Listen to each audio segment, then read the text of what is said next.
Book 2, Embers of Revolution by Michael Knight. Forward to those who have traveled this world with us, one page at a time. The creation of the Berlin Legacy has been a journey defined by meticulous exploration, relentless curiosity, and a dedication to crafting not just a story, but an experience. This series has never been a singular tale. It is a tapestry woven with the threads of history, science, philosophy, and the unrelenting ambition of human imagination. To bring such a world to life required more than just creativity, it demanded precision, research, and an obsession with details that often consumed us for hours at a time.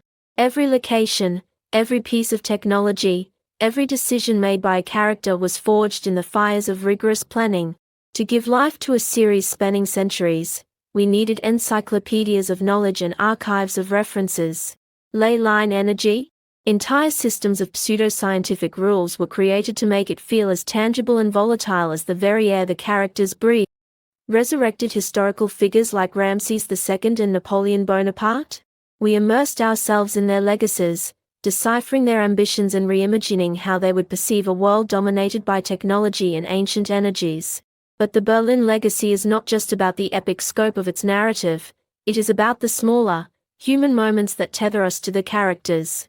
The long hours spent in character studies, journals, internal dialogues, fears, and triumphs, helped sculpt individuals like Greta Heller and Sofia Alvarez into more than names on a page. They became voices we carried with us. This meticulous process extended beyond the main storyline. The short stories, the bonus chapters, and the immersive extras were not mere additions. They were gateways to enrich the lore, the culture, and the emotional heartbeat of this universe. We built pop culture for this world. We crafted corporate structures, propaganda broadcasts, fragmented journals, and even glimpses into virtual realities that served as both tools for distraction and instruments of power. To those of you delving into this epic, know that every word, every symbol, and every echo of conflict was chosen with intention. We invite you to lose yourself in these pages, to feel the weight of history, the allure of technology, and the fragile hope of rebuilding a world teetering on the edge. This is not just a book, it is a chronicle, and it is yours to explore. Prologue. Fragments of control. Opening quote. The seeds of war are sown not in the soil of conquest but in the hearts of those who seek to control the uncontrollable. Anonymous Resistance Operative Memoir News Article. Global Broadcast Network, or GBN. Headline. Ley-line tensions escalate as Texas and CFS prepare for confrontation. Austin, Texas. The global energy crisis intensifies as factions vie for control of the ley-line nodes, the ancient and mysterious energy sources scattered across the Earth. The Republic of Texas and the Confederated Free States, the CFS, are on the brink of open conflict after a series of skirmishes near the wild wastes. Experts fear that the initiative's prior ley-line destabilization efforts, which culminated in the catastrophic events in Vienna, have permanently altered the global balance of power. In response, the resistance scrambled to contain the fallout, deploying teams to stabilize surrounding nodes, but the damage to Vienna's ley line was irreparable. Their efforts were hampered by limited resources, forcing tough decisions about which regions to prioritize. This left several areas vulnerable to initiative-backed disruptions, further eroding trust between factions. These efforts, while courageous, left the resistance stretched thin and vulnerable to further initiative schemes. During the Vienna crisis, a surge of unstable ley-line energy devastated much of the city, killing thousands and leaving its node irreparably damaged. The fallout sparked factional distrust and further entrenched the initiative's reputation for chaos. While the initiative remains fractured, their covert influence persists, with evidence pointing to their involvement in recent node disruptions. This is not just a battle for energy, said Dr. Sofia Heller, a leading ley-line researcher and resistance consultant. This is a battle for the future of human narrative. The ley-line node shimmered with a faint, pulsating glow, its power both awe-inspiring and unnerving. In the darkened chamber deep beneath Austin, King William Adler paced in front of his assembled council. Though new to the global stage, Texas had quickly risen as a key player in the fractured geopolitical landscape, filling the power vacuum left by the initiative's collapse. The monarchy structure under King Adler allowed for decisive, centralized leadership, in stark contrast to the fragmented councils of the resistance or the rigid hierarchies of the initiative. This tactical flexibility enabled Texas to secure local ley-line nodes swiftly and rally its populace under a shared vision of independence and resilience. After years of instability, Texas solidified its power under King William Adler, transforming into a monarchy through alliances with regional leaders and its strategic control of ley-line nodes. This shift was a direct response to the chaos and leadership void created by the initiative's downfall. Their emergence was driven by an ability to leverage local ley-line nodes and a fiercely independent spirit that resonated with a populace weary of global instability. Adler stopped abruptly, placing his hands on the table. "This node is our future," he said, his voice low but firm. "If we lose it, we lose everything we've built." Adler's journey to this moment flashed in his mind: the fragile alliances forged with regional leaders, the long nights spent negotiating loyalty among the Texan nobility, and the constant threat of internal dissent. He had risen to power in the shadow of the initiative's collapse, his resolve hardened by the chaos that had fractured so much of the world. Across from him, General Marcus Blackthorne leaned forward. The scar across his left cheek twitched as he spoke. "The CFS won't wait, Your Majesty. They're massing forces near the wild wastes, and they'll strike the moment we..." Adler's knuckles whitened as he gripped the edge of the table. He had always known this moment would come, the moment when the dream of a united Texas would be tested by fire. Yet he couldn't shake the specter of the initiative, whose shadow loomed large over every ley-line node dispute. Their destabilization of Vienna's node had been catastrophic, and whispers of their covert operations still haunted the resistance. "We'll hold," Adler said finally. "We've survived worse. And we'll survive this." Intercepted communication. Origin: Initiative Subnode Epsilon Recipient: unknown. The Republic of Texas and the CFS are predictable in their squabbles, but their distractions serve our purpose. Continue destabilization efforts at Node Delta 7. Ensure no faction gains dominance. Balance is key to Journal entry: Klaus Heller, Resistance Scientist. Date: February 2, 2043. The ley lines are scarred, their energy flows disrupted, their natural rhythms broken. I've spent decades studying them, yet I've never seen such chaos. The initiative's tampering in Vienna created a ripple effect that stretches across the globe, sparking widespread political instability as factions scrambled to secure their own nodes. For example, Free Spain, once a stable ally of the resistance, splintered into smaller, isolated cells after losing access to critical ley-line energy. Their inability to stabilize nodes has left them vulnerable to initiative-backed rogue factions, further fracturing the delicate global alliances. Technologically, the destabilization also revealed vulnerabilities in ley-line infrastructure, forcing resistance scientists to adapt their stabilization techniques under immense pressure. The nodes are no longer stable, and their power is volatile, unpredictable. Today, we intercepted a communication from an initiative cell still operating in the shadows. Their tactics mirror those used in Vienna, where their manipulations of ley-line energy threw factions into disarray and allowed them to destabilize the region for years. They are playing the factions against each other, ensuring no one can fully control the nodes. It's a strategy as brilliant as it is insidious. I find myself haunted by memories of Vienna. The devastation, the lives lost, the energy surge that nearly consumed the city, it all comes back to me in flashes. And yet, I know we must press on. If we don't, the initiative will win, not through strength, but through our division. Final narrative: as Klaus Heller's words echoed through the resistance bunker in Geneva, Anya Volkov stood silently by the holo display. Memories of Vienna flashed through her mind, the desperate decisions, the countless lives lost, and the fractures in leadership that nearly cost them everything. The map before her showed the ley-line network, its nodes flickering like dying stars. Each represented a potential victory or catastrophe, depending on who controlled it. "We're running out of time," Anya said, her voice barely above a whisper. Klaus turned to her, his face lined with exhaustion. "Time is the one thing we never had, Anya. Not in Vienna. When you chose to prioritize stabilizing the western nodes over defending the city center. It saved millions, but it cost us Vienna. Not during the fall of the initiative. And certainly not now." She nodded, her mind already racing through plans and contingencies. The initiative's influence might be diminished, but its legacy of chaos remained. And now, as the world teetered on the edge of another war, the resistance had to navigate the fractured alliances and fragile hopes that were all that stood between survival and oblivion. Closing quote. The greatest battles are not fought with weapons but with the will to resist the forces that seek to divide us. Anya Volkov, Resistance Leader. Chapter 1.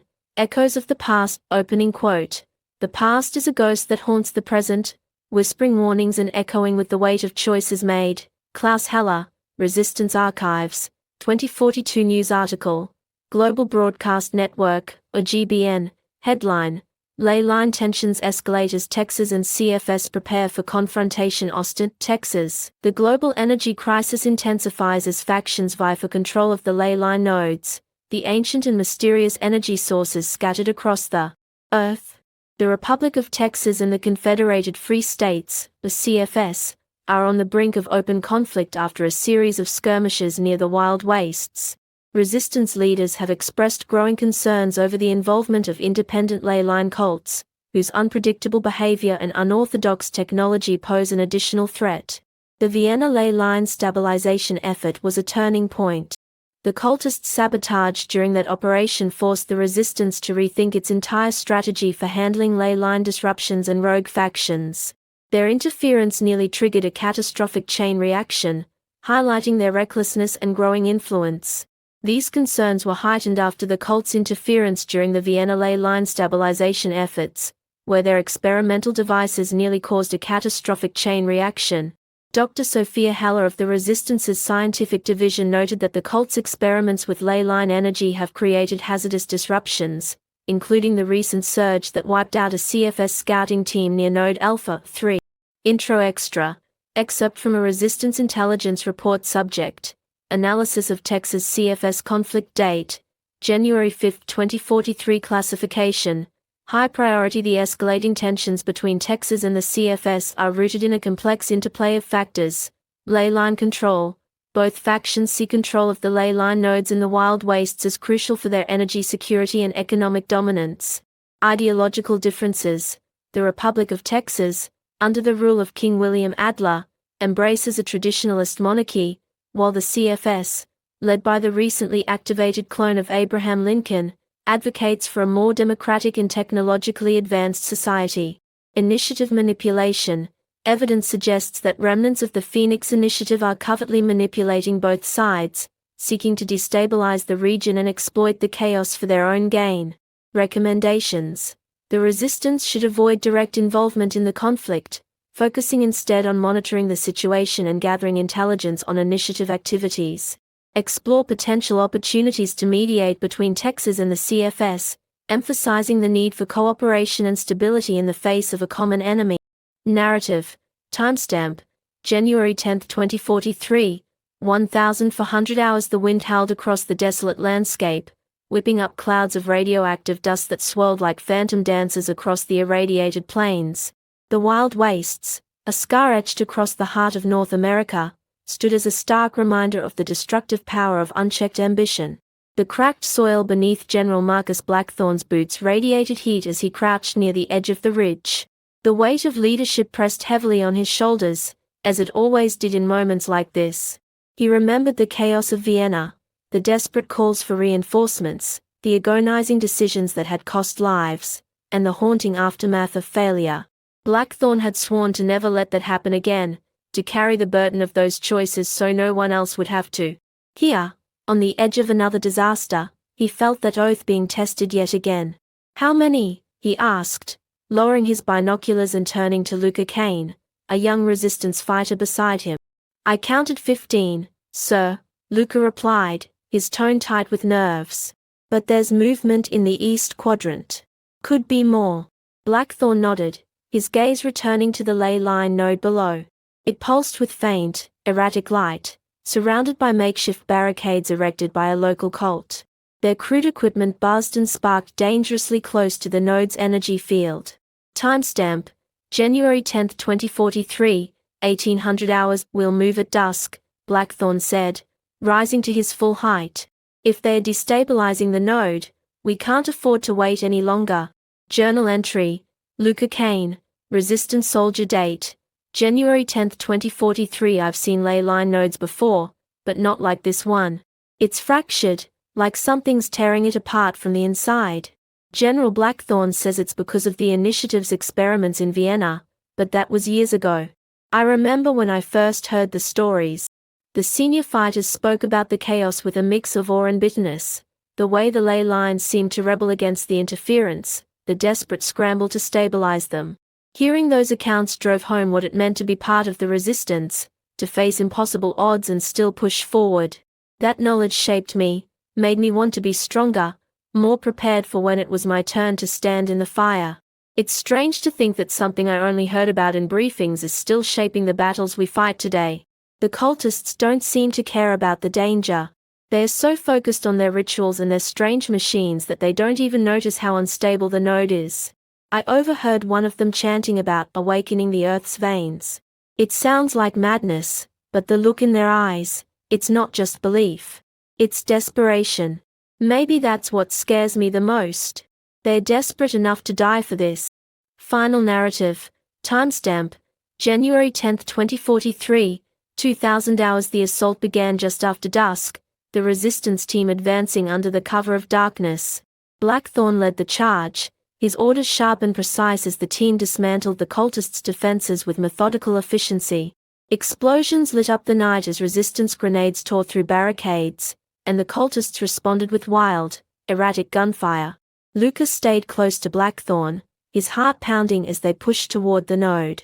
He could feel the weight of responsibility pressing down on him, sharper with every step. He thought of Vienna and the stories he had heard about those who had faced the initiative's chaos head-on. They had been heroes, but even they couldn't stop the destruction in time. This wasn't just another mission. Failure here could mean the collapse of the entire region.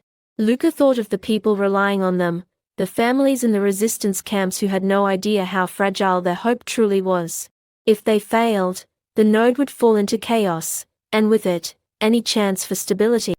The stakes had never felt more personal. Every step felt heavier than the last, memories of his first skirmish with the resistance flashing through his mind, the panic of untrained soldiers, the chaos of orders shouted over gunfire. He gritted his teeth, forcing himself to focus. This wasn't like before. He wasn't the scared recruit anymore. But the stakes had only grown, and failure here would mean more than just his life. "Get down!" Blackthorne shouted, tackling Luca to the ground just as the shockwave hit.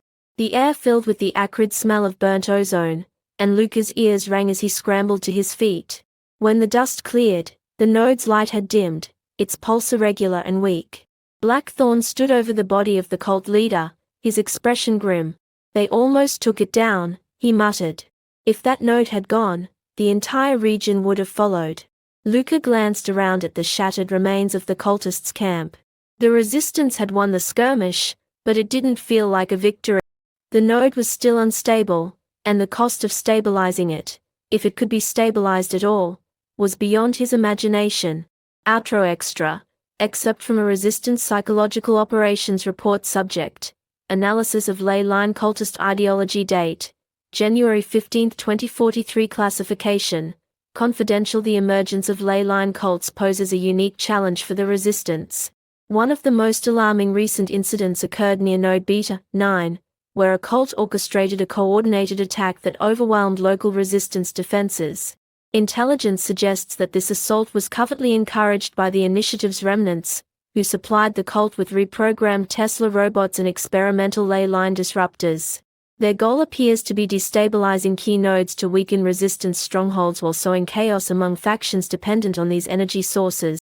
The attack left the surrounding area uninhabitable, underscoring the cult's willingness to act as proxies for larger, shadowy ambitions. These groups are driven by a blend of religious fervor, technological obsession, and a distorted understanding of the initiative's legacy. Their beliefs are often rooted in pre-existing conspiracy theories, apocalyptic prophecies, and a deep distrust of authority. Key observations: ley-line mysticism. Cultists view ley lines as more than just energy sources. They see them as pathways to spiritual enlightenment, sources of supernatural power, or even conduits to other dimensions. Initiative worship. Some cults venerate the Phoenix Initiative, seeing them as precursors to a new age of technological and spiritual advancement. They often collect and repurpose initiative technology, twisting its purpose to fit their own beliefs. Apocalyptic visions. Many cults believe that the world is on the brink of a cataclysmic transformation, a ley-line fueled apocalypse that will usher in a new era of enlightenment or destruction. Recommendations. Counter-propaganda efforts should focus on debunking the cultists' mystical interpretations of ley lines, emphasizing the scientific and technological aspects of these energy sources. Exploit internal divisions within cults, highlighting the inconsistencies and contradictions in their beliefs.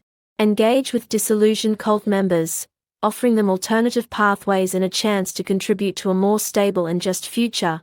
Closing quote. Survival is not just about fighting the battles you can win. It's about fighting the ones you can't afford to lose. General Marcus Blackthorne. Chapter 2. New Empires Rising. Opening quote. The empires of the past crumble, but their shadows linger, seeking new forms, new vessels to perpetuate their reign. Sofia Alvarez, Resistance Archives, 2043 news article. The Kyoto Chronicle headline. Genghis Khan's legacy lives on. Clone Emperor stabilizes ley-line, secures Chippen's dominance. Kyoto, Japan. Genghis Khan, resurrected through the Lazarus Protocol and leading the forces of Kaipan, has successfully stabilized a volatile ley-line node near Kyoto. This act, hailed as a testament to the Khan's strategic brilliance and mastery of ley-line technology, has solidified Chippen's control over the region and cemented its position as a major player in the post-initiative world. Intro Extra. Excerpt from a Resistance Intelligence Report. Subject. Analysis of Genghis Khan's actions in Kyoto. Date. January 18, 2043. Classification. Secret. Genghis Khan's successful stabilization of the ley-line node near Kyoto is a significant development. It demonstrates mastery of ley-line technology. Khan and his forces have a deep understanding of ley-line mechanics, likely acquired from their time within the Phoenix Initiative. This knowledge gives them a significant advantage in the struggle for control over these crucial energy sources. Strategic brilliance.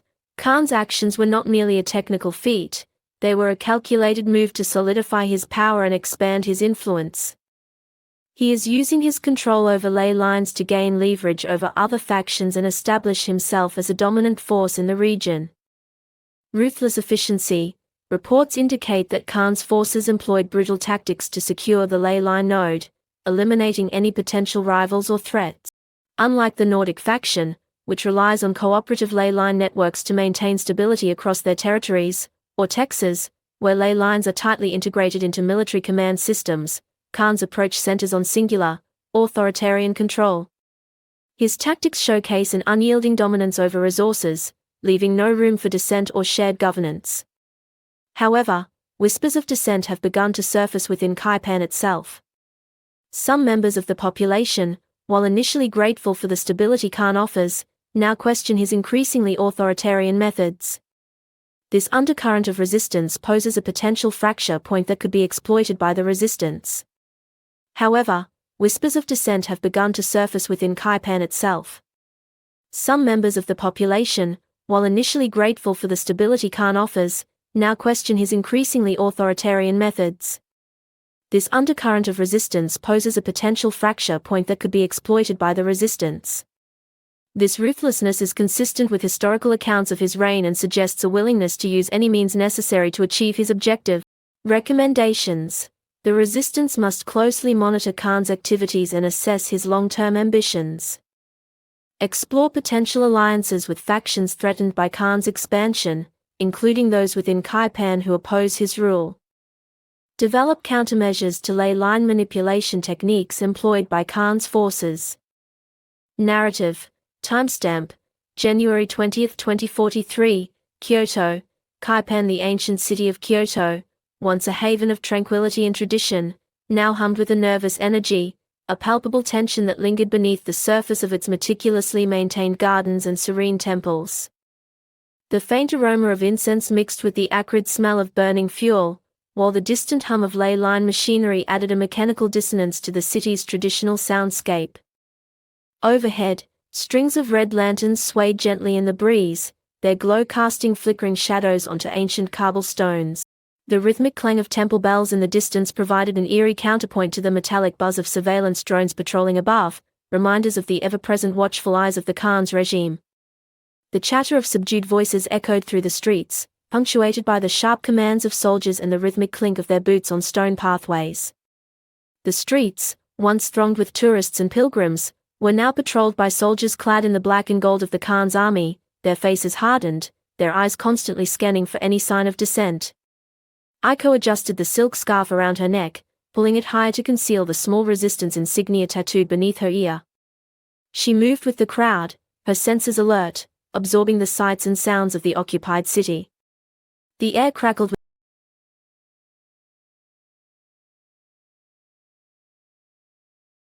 street vendor, purchasing a steaming cup of green tea, her eyes scanning the faces around her.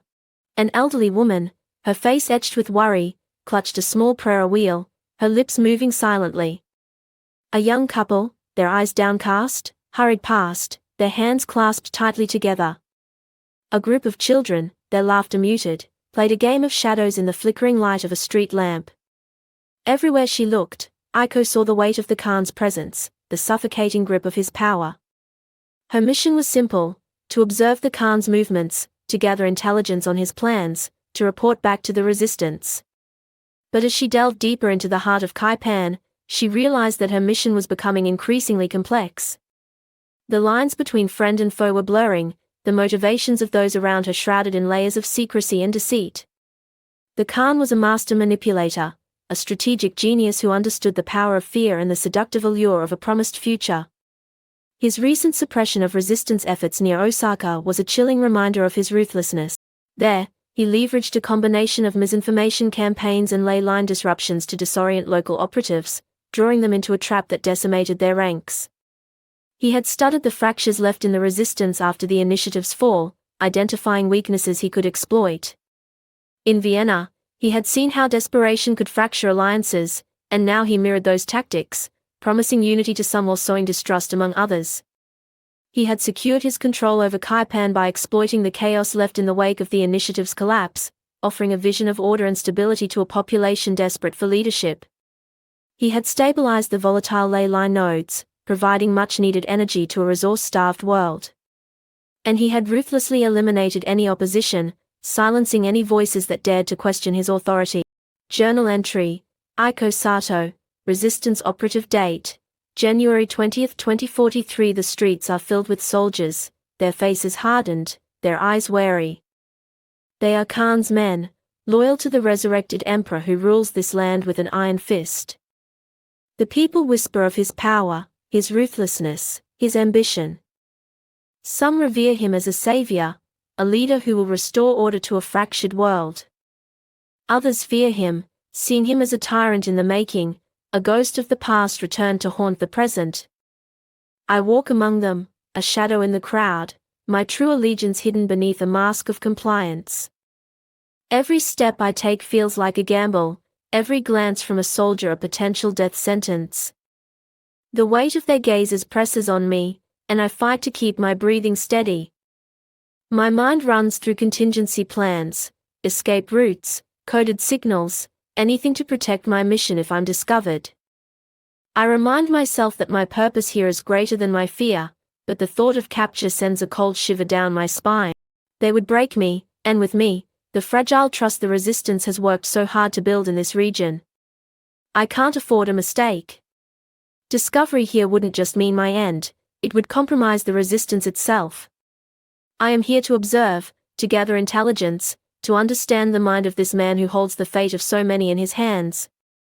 He is a paradox, this Khan.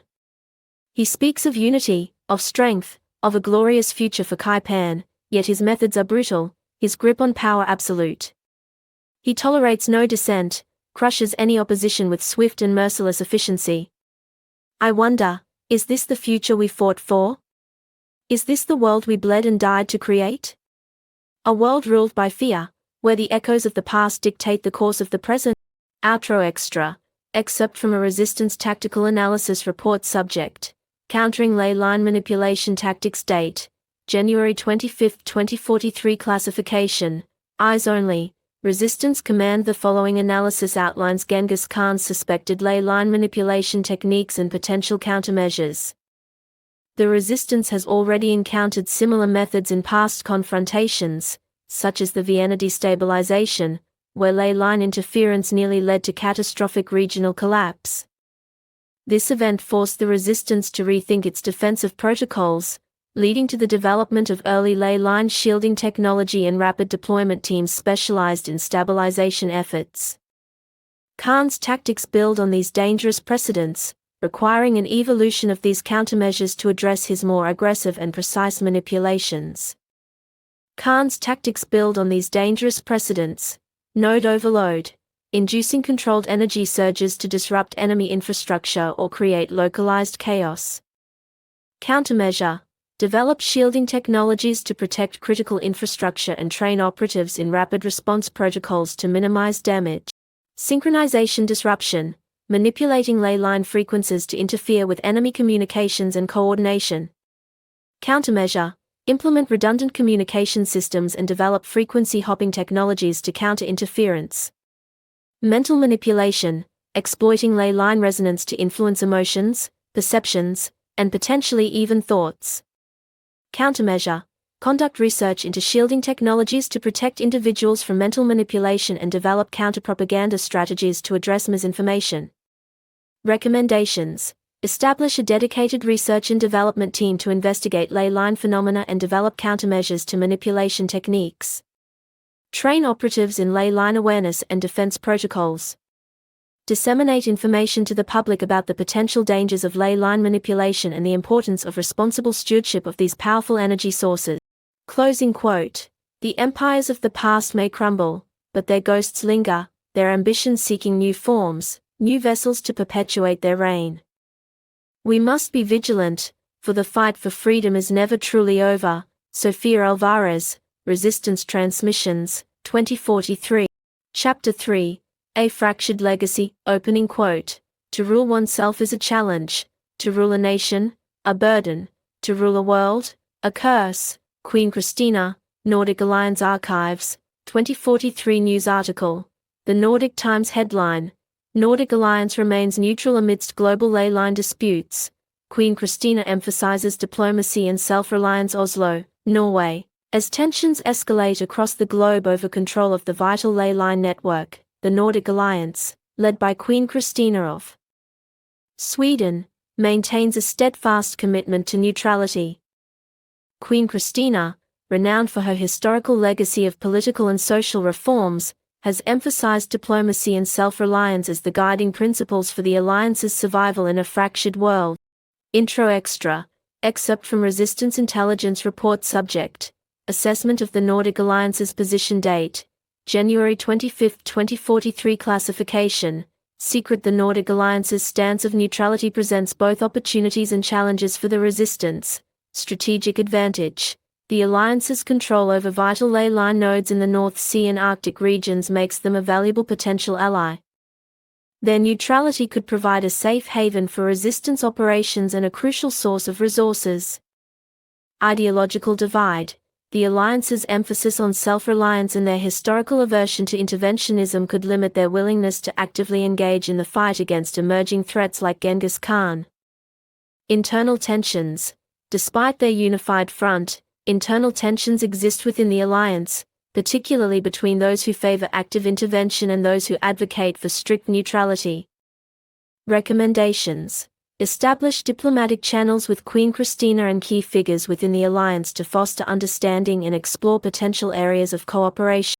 Highlight the shared threat posed by expansionist factions like Genghis Khan, emphasizing the potential consequences of unchecked aggression for the entire world, including the Nordic Alliance. Avoid actions that could be perceived as threatening or undermining the Alliance's neutrality, focusing on building trust and demonstrating the Resistance's commitment to peace and stability. Narrative. Timestamp: January 28, 2043, Oslo, Norway. Oslo, nestled amidst snow-capped mountains and the icy waters of the Oslofjord, exuded a sense of quiet strength, a stark contrast to the turmoil engulfing much of the world. The city, a blend of modern architecture and historic charm, hummed with a subdued energy, its inhabitants going about their daily lives with a stoic determination. The scars of the initiative's influence were less visible here than in other parts of the world, but the shadow of the conflict lingered, a constant reminder of the fragility of peace. Queen Christina stood at the window of her private study, gazing out at the cityscape below. The snow fell softly, blanketing the streets and rooftops in a pristine white, a temporary respite from the turmoil that gripped the world. Her thoughts drifted to decisions made in the early days of the initiative's collapse, times when neutrality had been easier to uphold, when the alliance's careful distance from conflict was seen as wisdom rather than hesitation. One memory haunted her in particular, the decision to delay aid to the Baltic refugees during the ley-line rebellion. Her advisors had cautioned against involvement, citing the alliance's policy of strict neutrality, but the consequences of inaction had been devastating. Thousands had perished, and their cries for help still echoed in her mind. That failure had shaped her resolve, compelling her to ensure that such a tragedy would never happen again. The burden of those choices weighed heavily, shaping her every word, every action, as she strove to lead her people down a path of peace without faltering again. But even the tranquility of the winter landscape couldn't fully mask the tension that hung heavy in the air. The Nordic Alliance, a coalition of nations bound by shared history and a deep respect for nature, had weathered the storm of the initiative's rise and fall. Their commitment to neutrality, to a path of diplomacy and self-reliance, had allowed them to avoid the worst of the conflict, but the challenges ahead were daunting. The global energy crisis, fueled by the instability of the ley-line network, threatened to disrupt their carefully crafted equilibrium. The rise of expansionist factions like Genghis Khan's Kaipan posed a direct threat to their borders and their way of life. And the internal divisions within the alliance, between those who favored active intervention and those who advocated for strict neutrality, threatened to fracture their unity. Christina knew that the time for passive observation was drawing to a close. The world was changing, the balance of power shifting, and the Nordic alliance would have to adapt or risk being swept away by the currents of history. She turned from the window, her gaze falling upon a map of the ley-line network that adorned her desk. The intricate web of energy pathways, crisscrossing the globe, represented both a source of power and a source of conflict. The Nordic alliance controlled several key nodes, particularly in the North Sea and Arctic regions, making them a strategic target for expansionist factions like Genghis Khan's Kaipan, which had already begun consolidating its influence over ley lines in Asia through decisive campaigns such as the Kyoto Stabilization. His forces leveraged ley line manipulation to destabilize rival factions and assert dominance, making him a looming threat to the Nordic alliance's key node. Similarly, the Republic of Texas, under King Adler, had launched a series of exploratory missions toward the Arctic Circle, signaling their intent to challenge Nordic control. Meanwhile, the Confederated Free States sought diplomatic leverage to counter their rivals, occasionally clashing with Texas over ley line claims near contested territories. This precarious balance made the Nordic alliance a crucial player in the ley line conflict. Christina knew that she had to make a choice that would determine the fate of her nation and perhaps the world. She summoned her advisors, a diverse group of individuals representing the various factions within the alliance. Leif Erikson, a descendant of the legendary Viking explorer and a staunch advocate for military strength, stood tall and imposing, his hand resting on the hilt of his ceremonial sword. Astrid Bjorg, a brilliant scientist and a champion of diplomacy and technological advancement, sat calmly, her eyes flickering with intelligence behind her spectacles. And Lars Svensson, a respected elder and a voice for caution and tradition, leaned heavily on his walking stick, his gaze fixed on the map with a mixture of wisdom and concern. "The world is changing," Chris said, her voice firm but measured. "The old order is gone, and the new one is yet to be defined. We cannot remain on the sidelines any longer. The time for action has come." Eriksson stepped forward, his voice booming with conviction. "We must strengthen our defenses, prepare for war. Genghis Khan is a threat to us all. Remember how the alliance held strong during the Arctic crisis. We resisted external pressure and safeguarded our ley line nodes. That resilience proves we have the strength to confront threats head-on. Look at Vienna, where hesitation allowed the initiative to entrench themselves, leading to years of bloodshed. We cannot allow history to repeat itself. We must strike first, decisively, before it's too late." Bjork countered, her voice calm and reasoned. War is not the answer. It will only lead to more bloodshed and chaos. We must pursue diplomacy, build alliances, and find a way to coexist peacefully in this new world. Svensson nodded slowly, his voice raspy with age. We must proceed with caution. The ley lines are a powerful force, a force that can be used for good or evil. We must not repeat the mistakes of the initiative, who sought to control the uncontrollable. We must find a balance, a way to harness the power of the ley lines without becoming corrupted by it. Christina listened to her advisors, weighing their words carefully.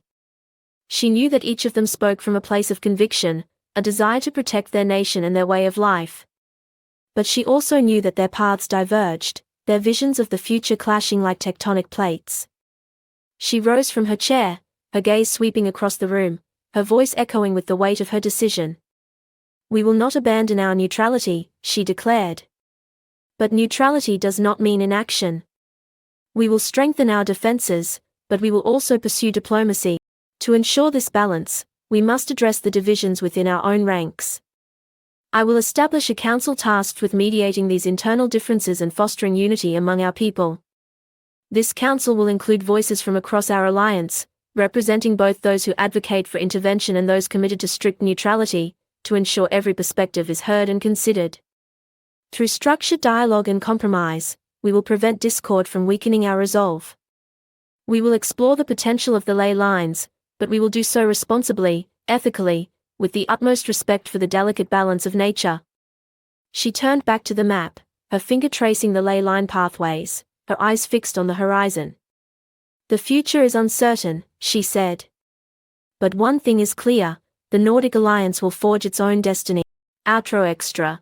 Excerpt from a report prepared by the Nordic Alliance Strategic Council. Subject: Strategic Positioning in the Post-Initiative World. Date: January 30, 2043. Classification: Top Secret. The following report outlines the Nordic Alliance's strategic objectives and potential courses of action in the wake of the Phoenix Initiative's collapse and the emergence of new global power dynamics. Guiding principles: neutrality. Maintain a policy of non-intervention in external conflicts, focusing on preserving the alliance's stability and security. Self-reliance. Strengthen domestic energy production, resource management, and technological innovation to reduce reliance on external actors. Diplomacy. Foster diplomatic relations with all major factions, seeking to de-escalate tensions, promote cooperation, and prevent the outbreak of large-scale conflict. 2. Key challenges. Ley line control. Protect the alliance's control over vital ley line nodes, particularly in the North Sea and Arctic regions, from potential aggression by expansionist factions. Technological disparity. Address the technological gap that exists between the alliance and factions that possess advanced initiative technology, particularly in the fields of ley line manipulation and bioaugmentation. Internal divisions. Mitigate internal tensions within the alliance, particularly between those who advocate for active intervention and those who favor strict neutrality. 3. Potential courses of action. Strengthen defense. Enhance military capabilities, particularly in areas of cybersecurity, ley line defense, and intelligence gathering. Technological advancement. Invest in research and development programs focused on renewable energy technologies, ley line research, and potential countermeasures to initiative technologies. Diplomatic initiatives. Engage in active diplomacy with all major factions, seeking to build trust, establish common ground, and explore potential areas of cooperation. Cultural exchange programs. Promote cultural exchange programs to foster understanding and cooperation between the Nordic Alliance and other nations, emphasizing shared values of peace, sustainability, and respect for human dignity. Conclusion. The Nordic Alliance stands at a crossroads. Recent diplomatic successes, such as negotiating a truce between two rival ley line cults in the Arctic Circle, highlight the potential of their approach, particularly in stabilizing a volatile ley line node that had threatened widespread disruption in the Arctic region. This truce also provided a framework for potential collaboration between factions previously at odds, demonstrating the power of diplomacy in addressing ley line disputes. However, challenges like countering Chippen's aggressive expansion underscore the precariousness of their position. The decisions made in this pivotal moment will shape the course of their future and determine their role in the emerging world order. A delicate balance must be struck between preserving their neutrality, ensuring their security, and embracing the opportunities presented by new technologies and shifting global power dynamics. Closing quote. In a world consumed by shadows, neutrality is not a guarantee of safety, but a commitment to seeking a different path. The Nordic alliance chooses the path of diplomacy, self-reliance, and hope for a future where the echoes of the past do not dictate the course of the present. Queen Christina's address to the Nordic Council, 2043. Bonus Chapter 1. Echoes of Paperclip. Opening quote. The seeds of our future are often sown in the ashes of our past. Sofia Alvarez, Resistance Archives, 2042. Big News article. Global Broadcast Network headline. The Phoenix Initiative's web of deception unravels. Scientists' shocking revelations shake the foundation of the New World Order. Global, July 12, 2040. The Phoenix Initiative. The enigmatic organization promising a future of unity and technological advancement, is facing a crisis of credibility as a series of bombshell revelations expose its shadowy origins and morally reprehensible practices.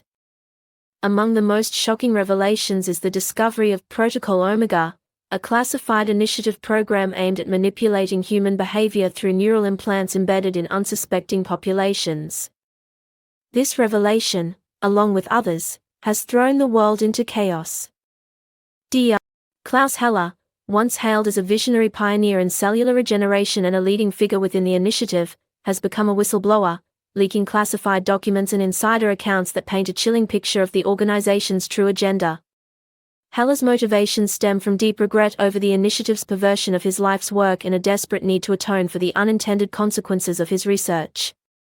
Confronted by the suffering his breakthroughs have caused, he resolved to expose the initiative, risking everything to reveal their lies and manipulations. The leaked documents, allegedly obtained by resistance operatives, detail the initiative's systematic efforts to manipulate global events, control key resources, and suppress dissent through advanced technology and psychological warfare. Heller's revelations, corroborated by independent investigations and eyewitness accounts, have sparked outrage and fear across the globe, shattering the illusion of benevolent progress that the initiative had carefully cultivated. The world watches with bated breath as the Phoenix Initiative's facade crumbles, revealing the darkness beneath its promises of progress. The battle lines are drawn, the stakes higher than ever before, as humanity struggles to reclaim its future from the clutches of those who would control its very essence. Extra. Excerpt from OSS report. The Shadow of Operation Paperclip, compiled by Office of Strategic Services, OSS, date, December 1947. Classification, Top Secret Summary, Operation Paperclip, the covert program to extract Nazi scientists and integrate them into Allied research efforts, may have inadvertently sown the seeds for a future threat. Among the advancements credited to these scientists were the early breakthroughs in rocket propulsion, which paved the way for the modern space race, and cellular regeneration technologies, later co-opted by the initiative for cloning and enhancement experiments. While the program yielded valuable technological advancements, it also allowed former Nazi ideologues to continue their work under new banners, potentially embedding their twisted vision into the fabric of the post-war world.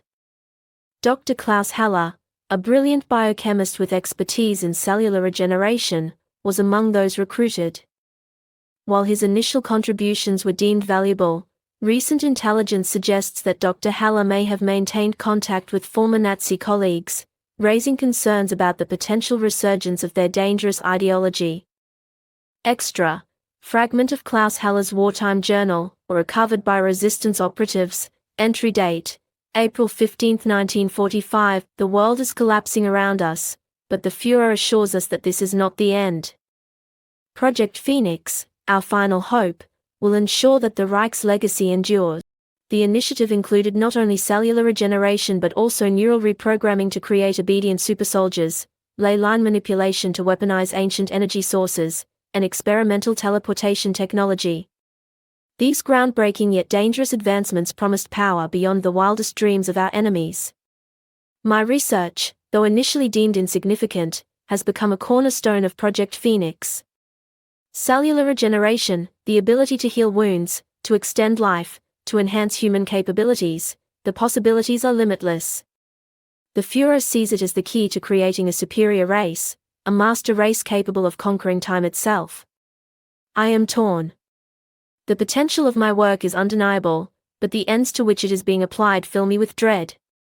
The atrocities I have witnessed, the suffering inflicted in the name of scientific progress, haunt my waking moments. I cannot escape the feeling that we are tampering with forces beyond our comprehension, that we are playing God with the very fabric of life. Escape seems impossible. The SS guards our laboratory day and night. But there are whispers of a plan, a way out for those deemed essential to the Reich's future. Project Phoenix, they believe we are the key to their survival. Perhaps this is my chance, not only to escape, but to redeem myself, to use my knowledge for good instead of evil. Extra, timeline for the series, Shadows of the Phoenix Book 1, Shadows of the Phoenix 1945 to 2040, Foundations in the Shadows 1945, End of World War II. Reich scientists flee underground to continue secret experiments. 1947, early cloning experiments begin, laying groundwork for Lazarus Protocol. 1950s to 1980s, ley-line technology is discovered and studied. 1990s, initiative formally establishes its global network in secrecy. 2015, resistance forms in response to initiative expansion. 2020 to 2040, ley-line nodes become operational, tightening initiative control globally. Extra, resistance propaganda broadcast, a call to defiance speaker, Sofia Alvarez, resistance leader date, July 11, 2040 broadcast excerpt, people of the world, for too long we have been seduced by the siren song of progress, blinded by the dazzling promises of a future built on technology and control. But the future the Phoenix Initiative offers is not one of liberation, it is a gilded cage, a world where our thoughts, our emotions, our very essence, will be molded to their will. They claim to be the architects of a new era, but they are nothing more than the heirs of a tyrannical past. Their obsession with order, their belief in their own superiority, their willingness to sacrifice individual freedom for the sake of a collective dream, it is the same path that led humanity to the brink of destruction before. The time has come to resist. To expose their lies, to dismantle their machines, to reclaim our birthright as free, thinking beings. We are not cogs in their machine, we are the spark of defiance, the ember of hope that will ignite the fire of rebellion. Join us. Fight for your freedom. Fight for your future. Fight for humanity. Extra, historical foundations, the genesis of the Phoenix Initiative. Operation Phoenix, or 1945 as the Allied forces closed in on Berlin, desperation fueled the Nazi regime's audacious escape plan. Operation Phoenix, shrouded in secrecy, involved a network of tunnels and U-boats stationed along the Baltic coast. Key personnel, including scientists, strategists, and high-ranking officials, were smuggled out of Germany, their survival crucial to the continuation of Nazi ambition. This operation was not merely an escape but a strategic retreat, designed to preserve the core of their ideology and allow them to regroup, rebuild, and eventually reassert their dominance from the shadows. Expanded journal entry, Klaus Heller, July 12, 2040, the walls are closing in. The whispers I once dismissed as paranoia now echo with terrifying clarity. The initiative's true agenda, their ambition to reshape their image, is no longer a shadowy suspicion but a terrifying reality. My creation, the Lazarus Protocol, has become a monstrous perversion of my initial hopes. What began as a noble pursuit to heal, to extend life, to alleviate suffering, has been twisted into a tool of control, a means to ensure the immortality of a select few while the rest of humanity is relegated to servitude. The ley lines, once a source of wonder and scientific curiosity, now pulse with a dark energy, a reflection of the initiative's corrupted intentions. In some areas, this energy manifests as unpredictable electrical storms that wreak havoc on infrastructure, while in others, it warps the minds of those who live near the nodes, causing hallucinations and aggressive behaviors. The initiative's experiments have twisted these natural forces into a tool of chaos and domination. Their manipulation of these ancient forces threatens to unravel the very fabric of reality, to unleash chaos upon the world. Greta sees it. Her youthful idealism, her unwavering belief in the inherent goodness of humanity, is a beacon of light in this encroaching darkness. She challenges my complacency, my rationalizations, my desperate attempts to believe that I can somehow atone for my sins by serving those who embody the very ideology I once helped to destroy. Closing quote. There is a crack in everything. That's how the light gets in. Leonard Cohen. Chapter 4. Threads of Control. Opening quote. Power is a seductive beast.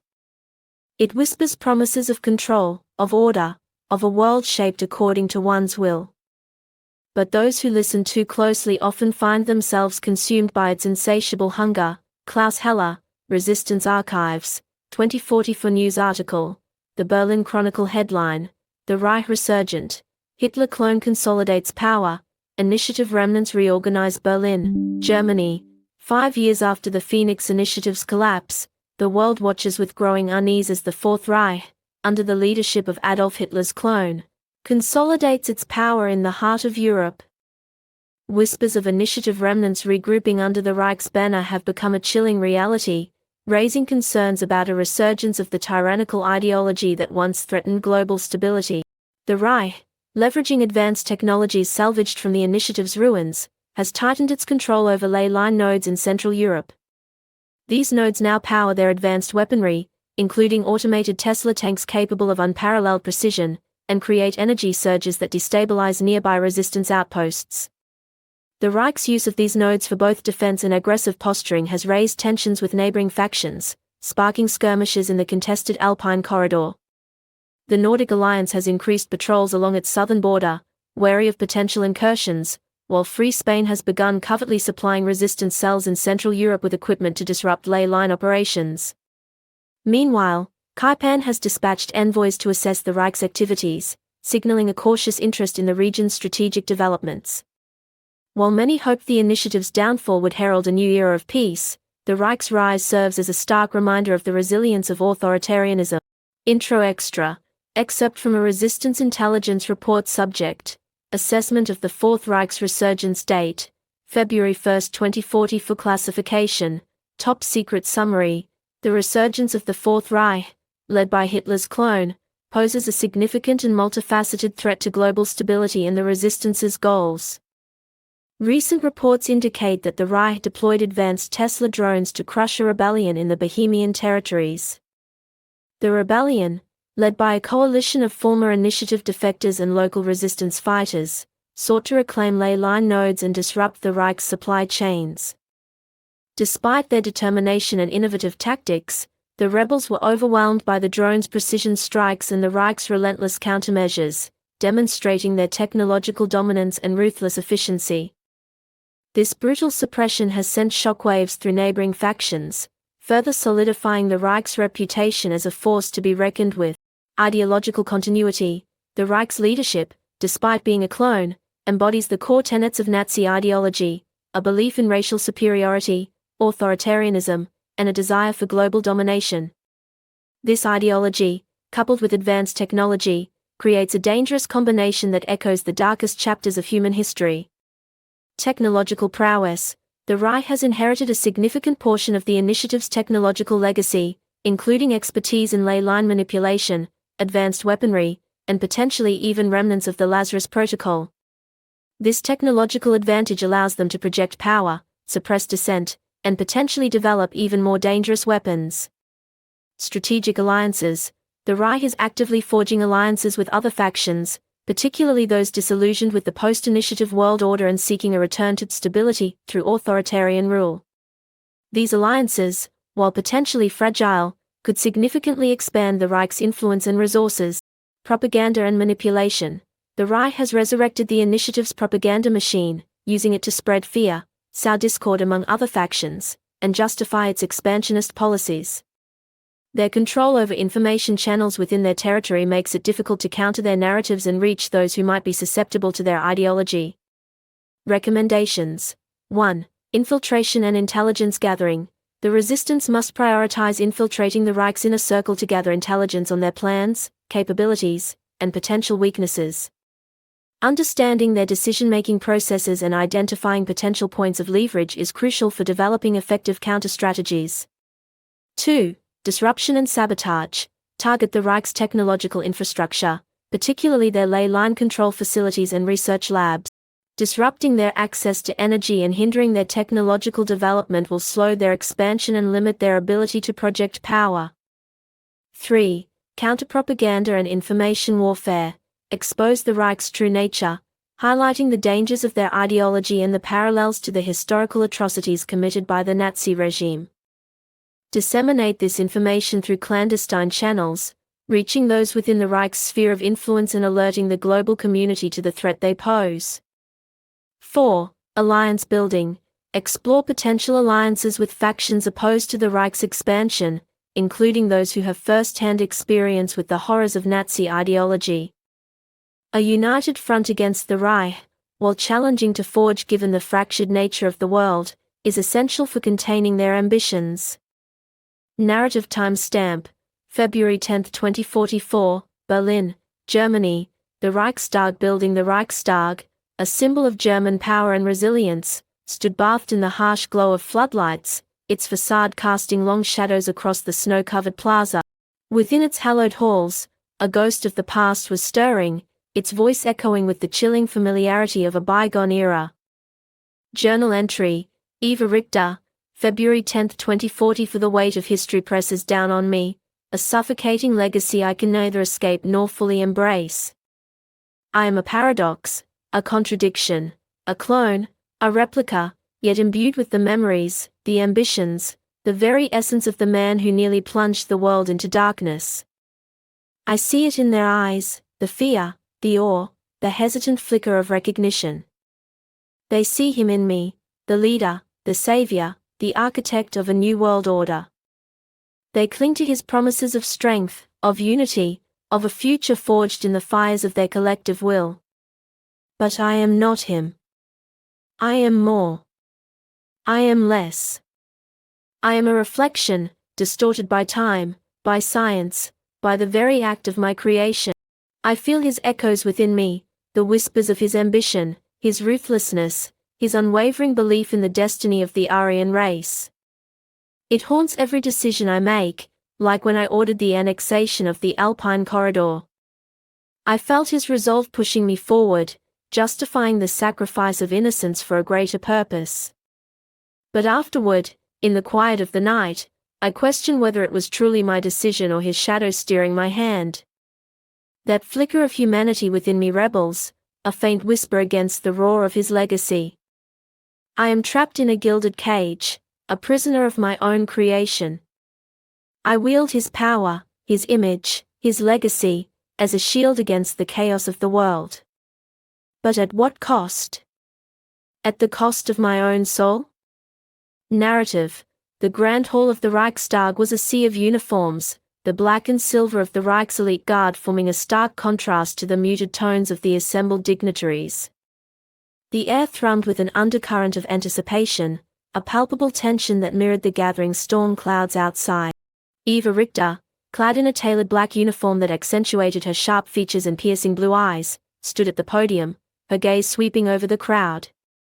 A ripple of murmurs ran through the hall as she stepped forward, a mix of awe, fear, and fervent anticipation evident on the faces before her.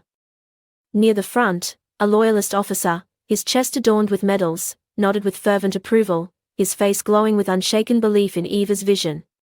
In contrast, a civilian delegate near the back shifted uncomfortably in his seat, his eyes darting nervously as though weighing the cost of dissent against the safety of silence. The crowd's collective energy seemed to hold its breath, suspended in the electric tension of her presence. The silence was absolute, the weight of expectation hanging heavy in the air.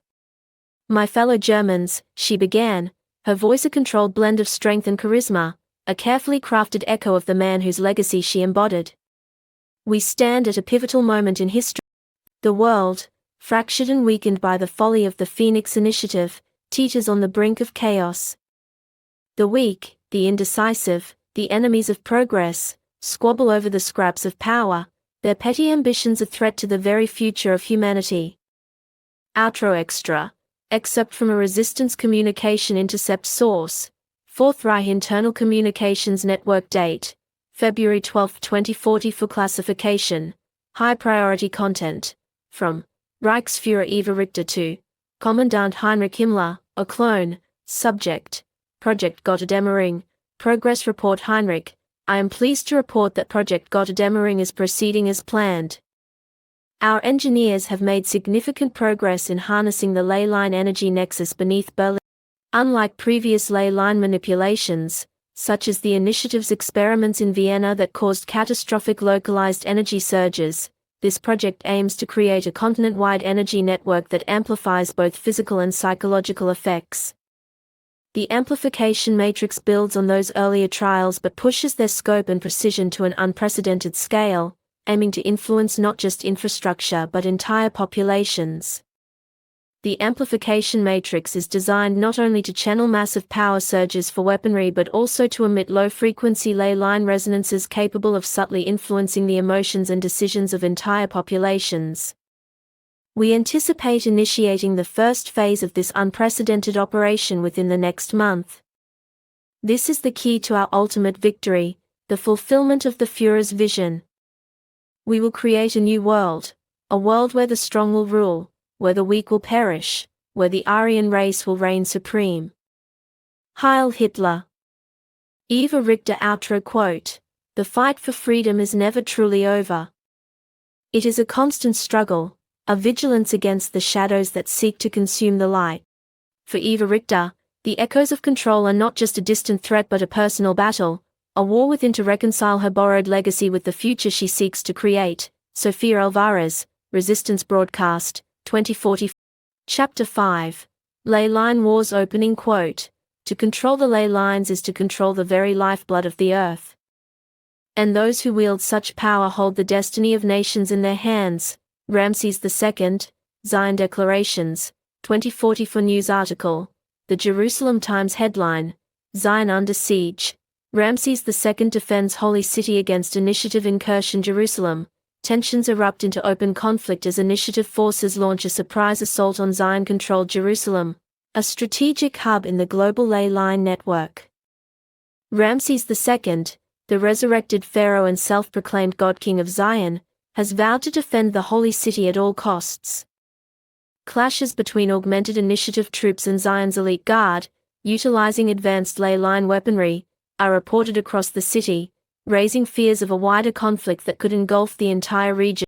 Neighboring factions, such as the Republic of Texas and the Confederated Free States, have issued statements of concern, warning that the destabilization of Zion could spill over into their territories. Meanwhile, the Nordic alliance has reaffirmed its commitment to neutrality, but internal debates suggest a growing divide over whether intervention is necessary. The initiative claims the incursion is a response to Ramses II's destabilizing influence on the global energy grid. However, resistance sources suggest a more sinister motive: the initiative's desperation to regain control of the ley lines and reassert its dominance in the fractured world. Jerusalem. Tensions erupt into open conflict as Initiative forces launch a surprise assault on Zion-controlled Jerusalem, a strategic hub in the global ley-line network. Ramses II, the resurrected pharaoh and self-proclaimed God-King of Zion, has vowed to defend the Holy City at all costs. Clashes between augmented Initiative troops and Zion's elite guard, utilizing advanced ley-line weaponry, are reported across the city, raising fears of a wider conflict that could engulf the entire region. The initiative claims the incursion is a response to Ramses II's destabilizing influence on the global energy grid. However, resistance sources suggest a more sinister motive: the initiative's desperation to regain control of the ley lines and reassert its dominance in the fractured world. Intro Extra. Excerpt from a Resistance Strategic Assessment Report. Subject: Implications of the initiative's assault on Zion. Date: February 10, 2040 for classification. Top secret. The initiative's attack on Zion marks a significant escalation in the global struggle for control of the ley lines. This action has far-reaching implications. Strategic objectives. The initiative's primary objective appears to be the capture of Jerusalem's ley line node, a nexus point with the potential to disrupt energy flows across Europe and Asia. Control of this node would give the initiative a significant strategic advantage in the ongoing power struggle. Ramses II's response. Ramses II, known for his ruthlessness and unwavering ambition, is unlikely to surrender Jerusalem without a fight. His mastery of ley-line technology, combined with the fanatic loyalty of his followers, makes Zion a formidable opponent. Global repercussions. The conflict between the initiative and Zion could trigger a domino effect, drawing other factions into the fray. The Republic of Texas, the Confederated Free States, the Nordic Alliance, and other emerging powers are all watching closely, ready to seize any opportunity to advance their own interests. Recommendations. 1. Gather intelligence. The Resistance must intensify its intelligence-gathering efforts to assess the initiative's true objectives, their military capabilities, and Ramses II's strategic response. 2. Maintain neutrality. The Resistance should avoid direct involvement in the conflict, focusing instead on safeguarding its own resources and preparing for potential future threats. 3. Exploit divisions. The Resistance should seek to exploit divisions within both the initiative and Zion, potentially forging alliances with dissident factions to undermine their power base. Narrative timestamp: February 15, 2044, Jerusalem, Zion-controlled territory. The ancient city of Jerusalem, a crossroads of faith and history, now echoed with the sounds of war. The golden dome of the Rock gleamed under a smoke-filled sky, while the mournful wail of sirens pierced the air. The narrow streets, once thronged with pilgrims and tourists, were now deserted, save for the occasional patrol of heavily armed Zion soldiers. The air crackled with ley-line energy, a palpable tension that permeated the city like a shroud. The acrid scent of burning metal and scorched earth mingled with the faint aroma of incense lingering from a bygone era of peace. The distant crackle of gunfire and the hum of ley-line-powered weaponry added an ominous soundtrack to the chaos, while faint flashes of light from energy surges illuminated the otherwise smoke-cloaked skyline. The initiative's attack had come as a shock, shattering the illusion of peace that had settled over Jerusalem since Ramses II's rise to power. Journal entry. Excerpt from the personal journal of Cleopatra VII, a clone, Queen of the Nile and leader of the Nordic Alliance. Date: February 15, 2044. Location: Royal Palace, Oslo, Nordic Alliance territory. The news from Jerusalem is troubling. Ramses, ever the ambitious one, has finally overplayed his hand. The initiative, though fractured, still possesses a formidable arsenal, and their desperation makes them all the more dangerous. I fear this conflict will spread, engulfing the world in a conflagration that none of us can control. I see the echoes of history repeating themselves. The thirst for power, the clash of empires, the endless cycle of violence that seems to plague humanity.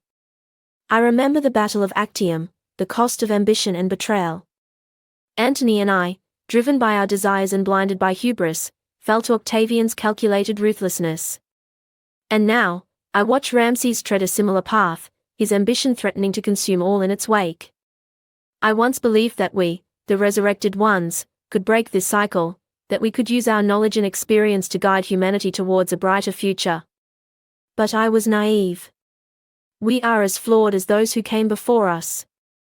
Our ambitions, our desires, our very nature, binds us to the wheel of fate. Ramses seeks to become a god, to rule over a world reshaped in his image. The initiative, driven by their ideology of control, seeks to impose their order upon a world that resists their grasp. And both are willing to sacrifice countless lives to achieve their goals. The Nordic Alliance has chosen a different path. We seek balance, harmony, a future where technology and tradition coexist, where humanity's potential is not chained by fear or ambition but nurtured by wisdom and compassion. But our neutrality is fragile, our resources limited. I must tread carefully, forge alliances where I can, and pray that the flames of this conflict do not consume us all. Narrative. Cleopatra stood on the balcony of her palace, gazing out at the snow-covered fjords, the icy wind whipping her hair. Her thoughts were a whirlwind of conflicting emotions, concern for the fate of the world, frustration at the short-sightedness of her fellow leaders, and a deep-seated fear that the Nordic Alliance, the fragile peace she had worked so hard to build, would be swept away by the rising tide of conflict. A soft chime announced the arrival of a message. It was from Sofia Alvarez, leader of the resistance, a woman Cleopatra had come to respect, even admire, for her unwavering commitment to freedom and justice. The message was brief but urgent. Sofia requested a meeting, a summit of leaders to discuss the escalating situation and explore potential solutions. The meeting was to be held in neutral territory, Switzerland, long regarded as the heart of diplomacy due to its historic neutrality and ability to mediate during global crises. Despite the fractured world, Switzerland had maintained its role as a haven for dialogue, its infrastructure and political stability providing a rare safe space for leaders to negotiate amidst the chaos. Cleopatra knew the risks. Leaving the safety of the Nordic alliance, venturing into a world teetering on the brink of war, was a gamble. But she also knew the potential rewards. If she could convince the other leaders to set aside their differences, to focus on the common threat posed by the initiative and Ramses's ambition, perhaps a glimmer of hope could be salvaged from the encroaching darkness. She drafted a reply, her words carefully chosen, her tone a delicate balance of urgency and diplomacy. The fate of the world, she realized, might hinge on this meeting, on her ability to forge a path towards peace amidst the chaos. Outro Extra. Excerpt from a resistance intelligence briefing presented to Sofia Alvarez. Subject: Analysis of Cleopatra 7, a clone, and the Nordic Alliance's position. Date: February 16, 2040. For classification: Secret. Cleopatra 7, the resurrected Queen of Egypt and leader of the Nordic Alliance, presents a unique opportunity for the resistance. Her leadership reflects the lessons of her tumultuous past, where her intelligence and charisma forged alliances but also led to catastrophic defeats, such as the fateful Battle of Actium. In the Nordic Alliance, Cleopatra's leadership style blends her historical acumen with a modern pragmatism, prioritizing diplomacy and stability over rash ambition. This duality, shaped by her experience as a ruler in a male-dominated ancient world, drives her cautious but firm stance in navigating the fractured geopolitics of the post-initiative era. Her historical legacy, her intelligence, and her pragmatic approach to leadership make her a valuable potential ally. However, her commitment to neutrality and the internal tensions within the alliance could limit her willingness to actively engage in the fight against the initiative and Ramses II. Key insights: Strategic asset. The Nordic Alliance controls vital ley-line nodes in the North Sea and Arctic regions. Their neutrality could provide a safe haven for resistance operations and a crucial source of resources. Pragmatic leadership. Cleopatra 7 is a shrewd and calculating leader, prioritizing the security and prosperity of her people above all else. She is likely to be receptive to arguments based on logic and self-interest rather than ideological appeals. Internal divisions. The Nordic Alliance is not a monolithic entity. There are those who favor active intervention in global affairs and those who advocate for strict neutrality. The resistance must navigate these internal divisions carefully to secure the alliance's support. Recommendations: 1. Cultivate relationships. The resistance should prioritize building strong relationships with key figures within the Nordic Alliance, including those who are sympathetic to the resistance's goals. 2. Appeal to shared interests. The resistance should emphasize the shared threat posed by the initiative and Ramses II, highlighting the potential consequences for the Nordic Alliance if these factions are allowed to consolidate their power. 3. Respect neutrality. The resistance must respect the Nordic Alliance's desire for neutrality, avoiding any actions that could compromise their position or draw them into unwanted conflicts. Outro quote: The world is a chessboard, and the pieces are in motion. We must play our moves carefully, anticipating our opponent's strategies, and never losing sight of the ultimate goal. Checkmate. Cleopatra 7, a clone, addressing the Nordic Council, 2044. Chapter 6. Corporate Shadows. Opening quote: Progress is a double-edged sword. In the hands of the enlightened, it illuminates the path to a brighter future. In the hands of the greedy, it carves a path to destruction. Klaus Heller, Resistance Dispatches, 2044 news article. The Silicon Valley Sentinel headline: Tech giants accused of ley-line manipulation, resistance hackers expose hidden agenda. San Francisco. Shocking revelations rock the tech world as resistance hackers expose evidence linking Google and Tesla Dynamics to covert ley-line manipulation operations. Resistance operatives, working for months under deep cover, managed to infiltrate encrypted networks and compile damning evidence, including communications, transaction records, and classified project details. They faced significant hurdles, including state-of-the-art encryption protocols, AI-driven security algorithms, and physical surveillance measures, which required coordinated efforts and ingenuity to overcome.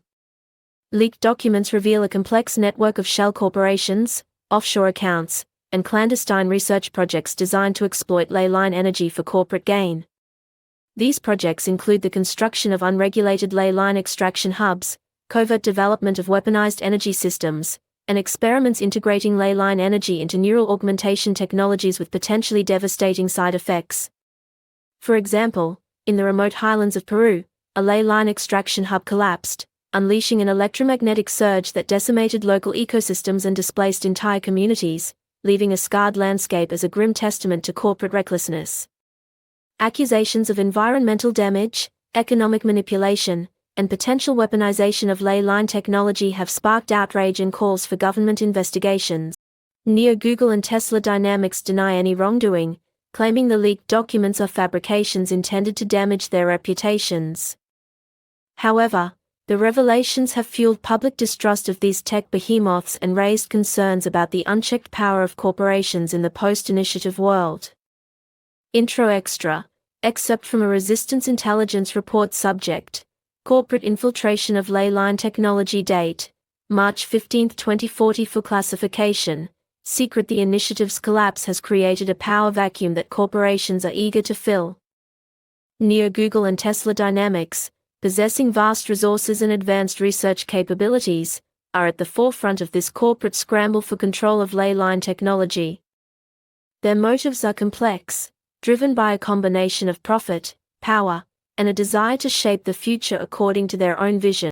Key findings: resource acquisition. Google and Tesla Dynamics are aggressively acquiring ley-line-rich territories, often through shell corporations and clandestine deals with corrupt officials. Research and development. Both corporations have invested heavily in ley-line research, focusing on energy extraction, weaponization, and potential applications in artificial intelligence and neural augmentation. Propaganda and influence. Google and Tesla Dynamics are utilizing their vast media empires to shape public perceptions of ley-line technology, downplaying its risks and promoting its potential benefits. Recommendations. 1. Expose corporate activities. The resistance must continue to expose the covert activities of these corporations, raising public awareness of their manipulative tactics and potential threats to global stability. 2. Disrupt operations. The resistance should target key corporate assets, disrupting their ley-line research and development efforts and exposing their unethical practices. 3. Forge alliances. The resistance should seek alliances with government agencies, independent researchers, and ethical corporations to counter the influence of Google and Tesla Dynamics. Narrative timestamp: March 20, 2044, Metasphere VR Headquarters, San Francisco. The gleaming glass and steel facade of the Metasphere VR headquarters towered over San Francisco, a symbol of technological innovation and the seductive allure of virtual reality. Inside, a labyrinthine complex of offices, laboratories, and server farms hummed with activity, the air thick with the ozone and the faint glow of holographic displays. Journal entry, excerpt from the personal log of Kai Chen, a resistance hacker embedded within Metasphere VR. Date: March 20, 2040. For location, Metasphere VR headquarters, San Francisco. The enemy has evolved. Unlike the initiative, a centralized force with overt ambitions for world domination, the current threat is more insidious, embedded within society. The initiative's hierarchy relied on brute force and fear, employing tactics such as mass purges and visible displays of power to enforce obedience. In contrast, these corporations manipulate reality subtly, embedding algorithms into everyday technologies that shape public opinion, and deploying pervasive VR environments that seamlessly blend entertainment with propaganda. Both approaches achieve control, but one operates in the open while the other thrives in the shadows. It hides in plain sight, wearing the mask of progress and innovation, while secretly manipulating the very fabric of reality. Google, Tesla Dynamics, and their ilk, they are the new puppet masters, pulling the strings of the world from behind the screens of our devices. From dominating social media platforms with algorithms designed to subtly shape public opinion, to deploying ubiquitous VR environments that blend propaganda with entertainment, their influence touches every aspect of modern life.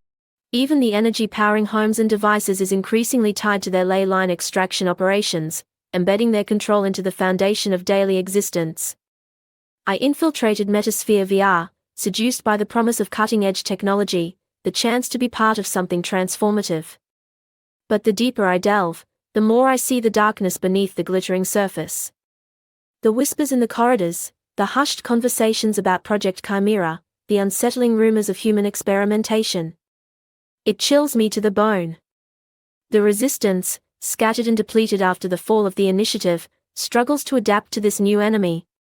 We are hackers, scientists, activists, fighting a shadow war against an adversary with near-limitless resources and the power to shape our thoughts, our desires, our very reality.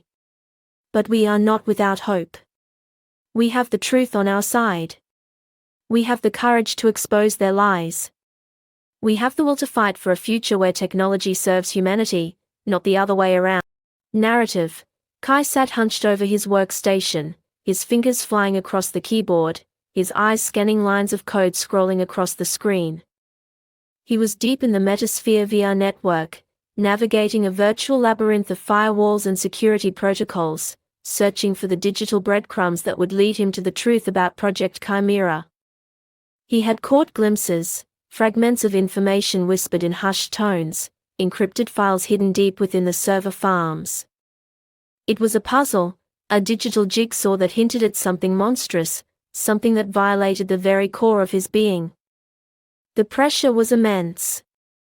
The resistance depended on him, on his ability to uncover the truth and expose it to the world.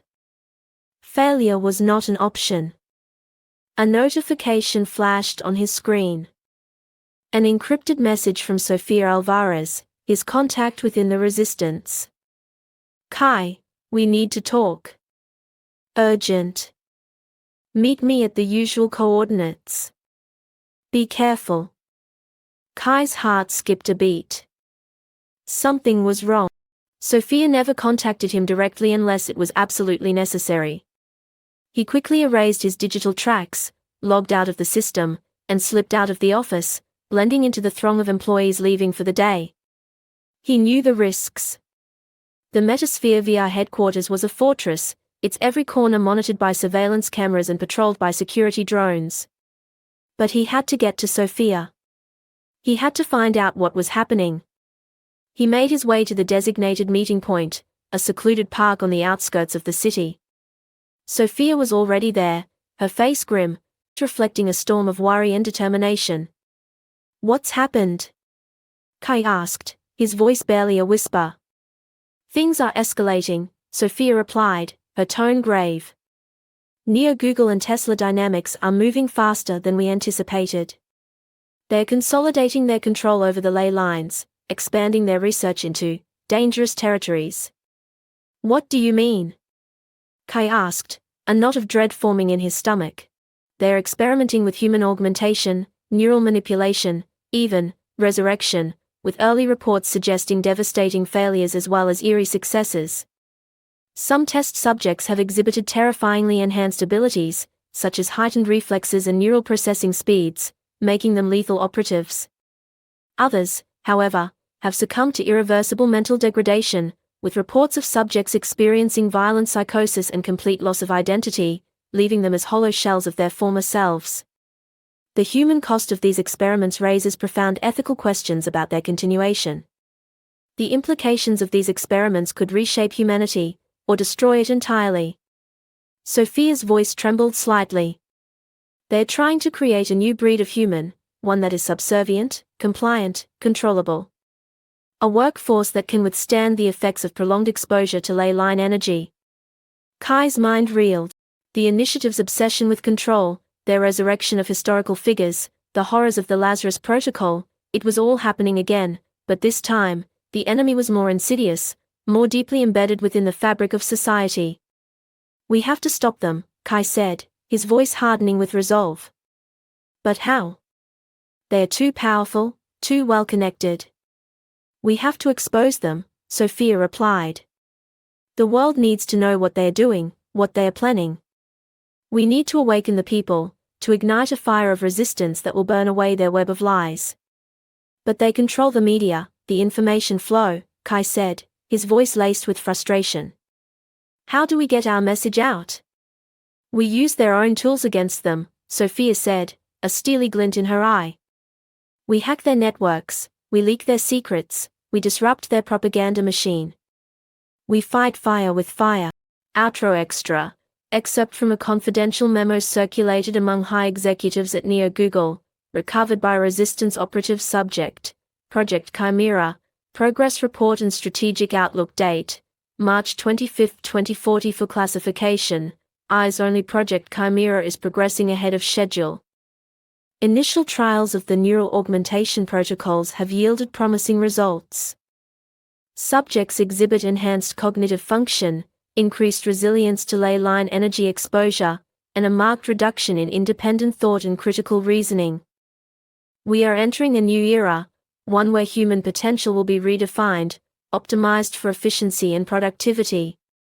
The traditional workforce will become obsolete, replaced by a new breed of human, engineered for loyalty, obedience, and unwavering dedication to corporate objectives. Key strategic objectives: global dominance. Establish Neo Google as the undisputed leader in ley-line technology, leveraging this dominance to achieve economic and geopolitical supremacy. Human capital optimization. Develop and deploy advanced neural augmentation technologies to create a workforce perfectly suited to the demands of the ley-line-powered economy. Social engineering. Utilize media and entertainment platforms to shape public perceptions, promote acceptance of neural augmentation, and ensure a smooth transition to the new world order. Challenges and opportunities. Resistance activity. Resistance groups pose a persistent threat, requiring enhanced security protocols and proactive measures to neutralize their networks. Ethical concerns. Public backlash against neural augmentation is a potential risk, requiring careful management of public relations and strategic deployment of propaganda. Conclusion. Project Chimera represents a paradigm shift in human evolution, viewed by its proponents as a groundbreaking leap toward a brighter future of optimized efficiency and human potential. However, protests have erupted in urban centers like Berlin and Kyoto, where citizens fear the erosion of personal freedoms and the ethical ramifications of such advancements. In one notable case, a whistleblower revealed that early neural augmentation trials caused severe health complications in test subjects, igniting fierce debates over the unchecked ambition of corporate science. However, dissent among the public and independent researchers highlights growing concerns about the ethical implications and potential loss of individuality in this new era. We have the opportunity, the responsibility, to shape the future of our species, to create a world where technology and human potential are seamlessly integrated, driving progress and prosperity for generations to come. Outro quote. The greatest threat to freedom is not the tyrant who seeks to impose his will upon the world but the corporation that seduces us with the promise of progress, while secretly enslaving our minds and our souls. Kai Chen, Resistance Manifesto, 2044. Bonus Chapter 2. Echoes in the Code, opening quote. The digital world is a mirror of the real one, reflecting our desires, our fears, and our capacity for both creation and destruction. Ada Lovelace Clone, Zion Archives, 2044 Big News article. The Jerusalem Times headline. Zion unveils Virtual Jerusalem, Immersive VR Experience Sparks Global Debate. Jerusalem, May 1, 2044. Zion. The technologically advanced faction led by Ramses II Clone, has unveiled Virtual Jerusalem, an immersive virtual reality experience that allows users to explore a digitally recreated version of the ancient city. Hailed by some as a groundbreaking achievement in cultural preservation and education, the project has sparked controversy, with critics including historians and sociologists raising concerns about its potential for propaganda. Their arguments focus on the risk of erasing inconvenient truths, sanitizing complex histories, and the ethical implications of presenting a curated version of the past that may distort public perception. The unveiling of Virtual Jerusalem coincides with escalating tensions between Zion and the remnants of the Phoenix Initiative, adding another layer of complexity to an already volatile geopolitical landscape. Extra. Excerpt from a Zion promotional brochure for Virtual Jerusalem. Welcome to Virtual Jerusalem, an immersive experience that transports you to the heart of one of the world's most sacred cities. Explore ancient streets, marvel at the architectural wonders, and witness key historical events unfold before your eyes. Virtual Jerusalem is more than just entertainment. It's a window into the past, a bridge between cultures, and a testament to Zion's commitment to preserving and sharing our rich heritage. Extra.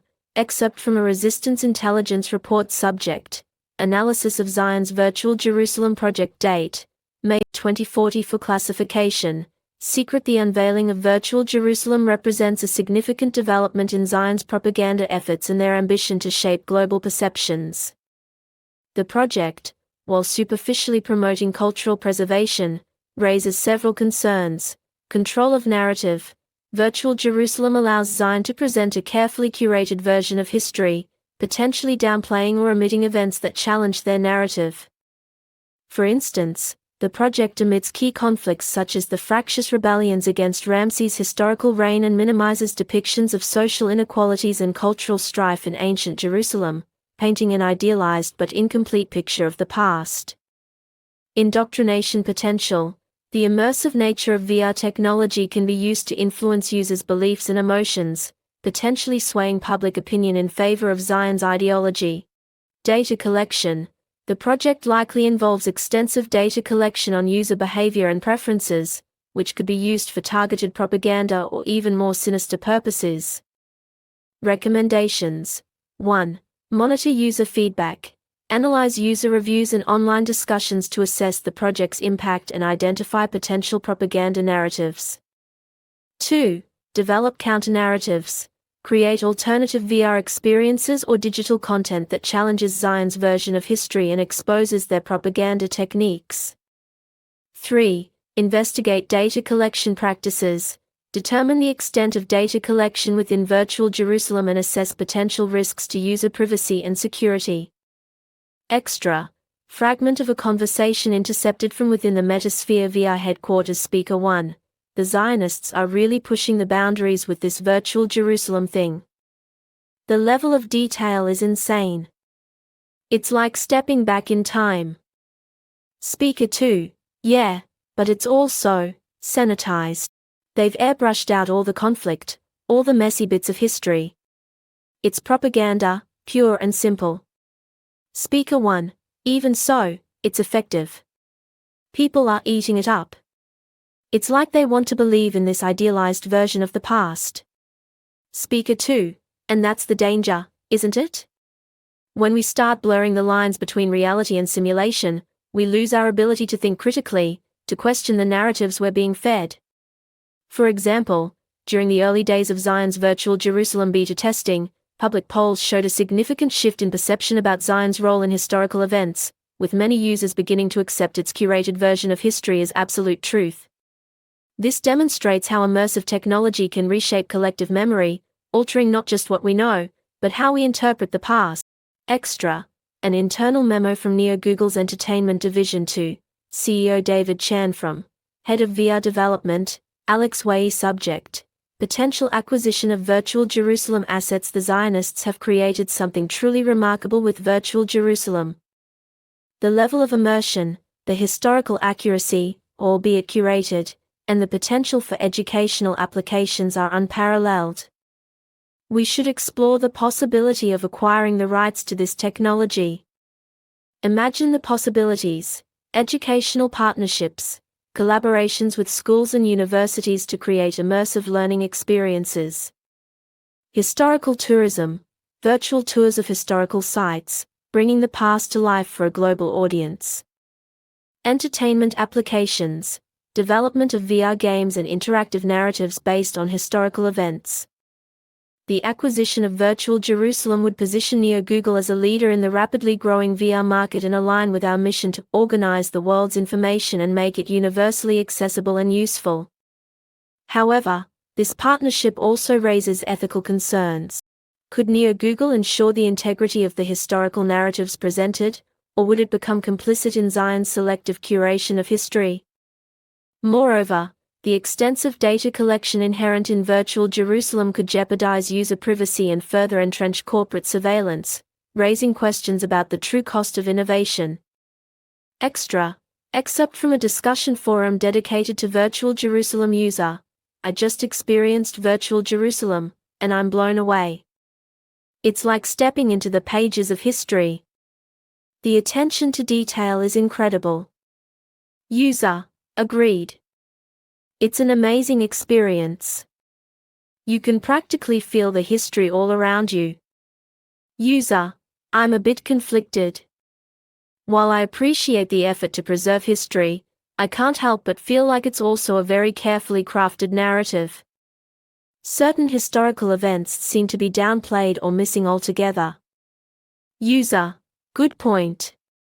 We need to be critical consumers of this technology and remember that it's still someone's interpretation of the past. User, I think it's a powerful tool for education, but we need to use it responsibly. It's important to have open discussions about the potential for bias and propaganda. Expanded journal entry, Klaus Heller, June 1, 2044. The world is obsessed with the past. They seek solace in its familiar narratives, its seemingly clear-cut heroes and villains. They build digital shrines to their idealized versions of history, escaping into virtual worlds where the complexities of the present fade away. Ramses understands this. He has masterfully weaponized nostalgia, packaging it in a seductive virtual reality experience. Virtual Jerusalem is a masterpiece of deception, a carefully crafted illusion designed to sway hearts and minds. Its hyperrealistic details, interactive historical events, and emotionally charged scenarios are meticulously designed to immerse users and evoke a deep emotional connection. Features such as adaptive storytelling, where the narrative subtly aligns with the user's preferences, and symbolic iconography that emphasizes Zion's ideologies, make it an exceptionally persuasive tool of influence. It preys on our longing for connection, our desire to believe in something greater than ourselves. And it works. Even Greta, with her sharp intellect and unwavering commitment to truth, finds herself drawn into its allure.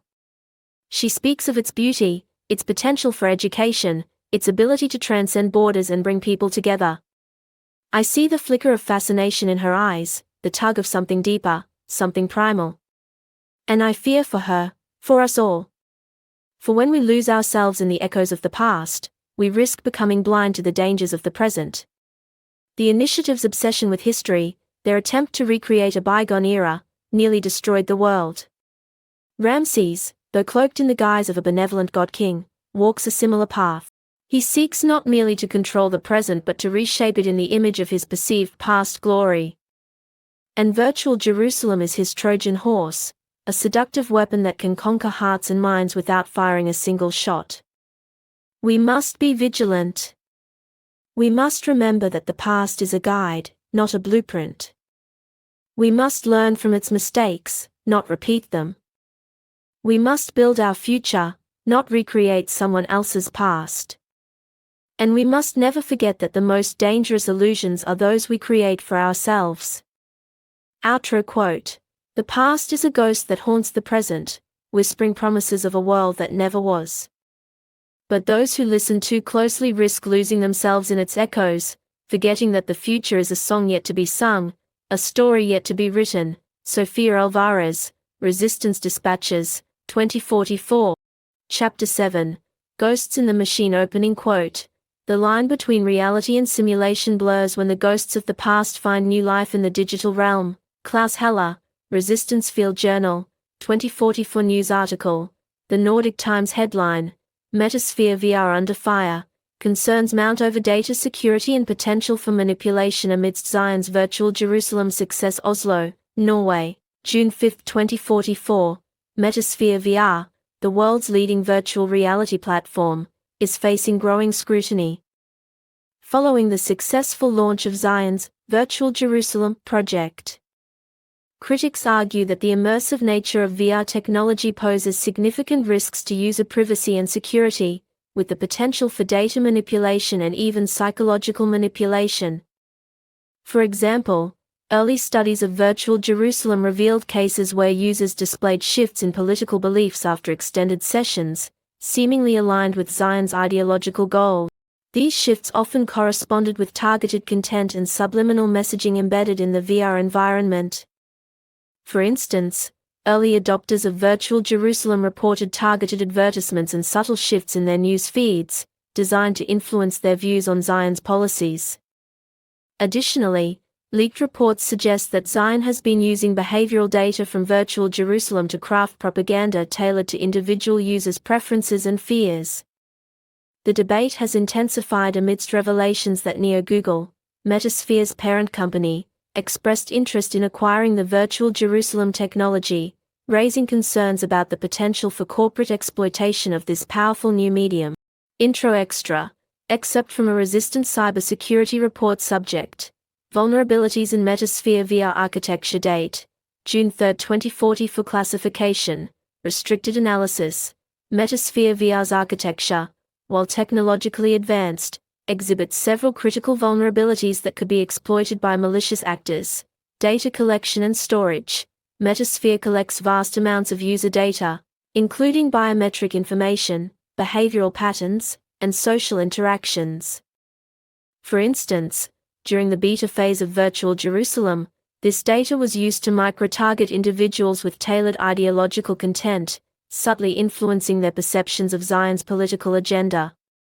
Such practices highlight the potential for shaping public opinion on a massive scale while undermining individual autonomy. This data could be misused in several alarming ways, such as creating detailed psychological profiles for targeted manipulation, selling behavioral insights to third-party entities, or using it to predict and influence societal trends for political or corporate gains. This data is stored in centralized servers, making it a prime target for hackers or those seeking to manipulate user profiles. Neural interface integration. Metasphere's integration with neural implants allows for a highly immersive VR experience but also creates a potential backdoor for unauthorized access to users' cognitive processes. Lack of transparency. Metasphere's algorithms and data processing methods are shrouded in secrecy, making it difficult to assess the potential for manipulation or bias within the platform. Recommendations. 1. Enhanced security protocols. Implement robust encryption and access control measures to protect user data from unauthorized access. 2. Independent auditing. Commission independent audits of Metasphere's algorithms and data processing practices to ensure transparency and ethical use of user information. 3. User awareness campaigns. Educate users about the potential risks of VR technology and empower them to make informed decisions about their data privacy and security. Narrative timestamp: June 10, 2044. Resistance Safe House. Berlin ruins. Rain lashed against the shattered windows of the abandoned building, a steady drumbeat against the backdrop of the decaying city. Inside, the Resistance Safe House was a haven of flickering lights and hushed voices. Journal entry: Greta Heller. Date: June 10, 2044. The world is rebuilding, but the pieces don't fit. The scars of the initiative's reign run deep, and the lines between past and present, reality and simulation, blur with every passing day. Virtual Jerusalem, it's a seductive trap. Millions flock to its digital gates, seeking solace in a carefully curated past, blind to the dangers lurking beneath its shimmering surface. Klaus sees it clearly, the insidious power of this technology to reshape perceptions, to rewrite history, to control the very narrative of our existence. Already, Zion has altered key historical events within Virtual Jerusalem, minimizing internal dissent during Ramses' reign, portraying his rule as unchallenged and harmonious, and omitting the cultural contributions of rival factions, such as the artistic achievements of the Eastern nomads. These alterations erase the complexities of history, fostering a narrative of absolute Zion supremacy and denying users a more nuanced understanding of the past. These revisions paint an idealized picture of unity and prosperity, diverting users from the complex realities of the past. He paces the room, his voice filled with a mix of anger and despair. He speaks of data manipulation, of neural manipulation, of the potential for a new kind of tyranny, one that enslaves minds, not bodies. And I see it too, the seductive allure of this digital world, the way it preys on our longing for connection, our desire for a simpler, more beautiful reality. It's a siren's song, luring us toward a shore of oblivion. We have to fight back. We have to expose the truth, the dangers lurking beneath the surface of this virtual paradise. But how? How do you fight an enemy that controls the very fabric of reality? Narrative. Anya Volkov, her gaze fixed on the holographic map projected above the table, tapped a finger on a cluster of blinking red icons representing key Metasphere VR data centers. "They're everywhere," she said, her voice tight with frustration. "The initiative may be gone, but their technology lives on. It's spreading like a virus, infiltrating every aspect of our lives. And virtual Jerusalem is the Trojan horse," Klaus said, his voice a low growl. "Ramses is using it to spread his propaganda, to rewrite history, to solidify his control. He's playing on people's longing for a simpler time, a time of faith and certainty. And the masses are eating it up. We need to disrupt their network," Anya said, her eyes narrowing. "Our best bet is to target their primary data centers. But it won't be easy. Each location is fortified with cutting-edge security, both physical and digital. We'll need to coordinate a two-pronged attack, one team executing a cyber infiltration while another distracts their security forces with a decoy operation. At the same time, we'll leak damning evidence of their manipulation to trusted journalists and independent platforms. It's risky, but if we time it right, we can expose the truth and cripple their operations simultaneously. Failure, however, would not only alert them to our presence but could also strengthen their defenses against future resistance efforts. Expose the truth about virtual Jerusalem, the data manipulation, the potential for control. People need to understand the risks. It's not enough," Klaus said, shaking his head. "We need to strike at the heart of the beast. We need to take down Metasphere VR itself. It's the only way to stop this." Greta, who had been silent until now, spoke up, her voice calm but resolute. "No. We can't destroy what we've fought so hard to protect.